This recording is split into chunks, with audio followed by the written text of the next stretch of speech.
how to reorder films in a Letterboxd list. Hey everyone, welcome back to the channel. If you are new here, don't forget to hit the subscribe button and turn on the notification bell to not miss any updates. In today's video, I'm going to show you how to reorder films in a list on Letterboxd.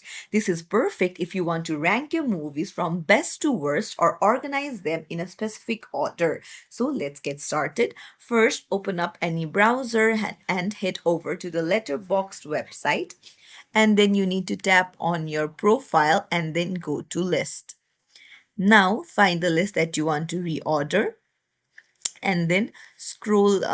You need to go to edit or delete this list and then scroll down and you just need to tap on the name and drag it up and down like this. So just tap and then hold it up. Double tap, hold it up.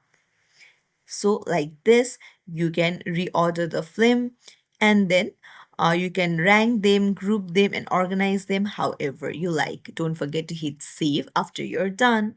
So if you found this tutorial helpful, don't forget to like the video and subscribe to our channel. Thank you for watching.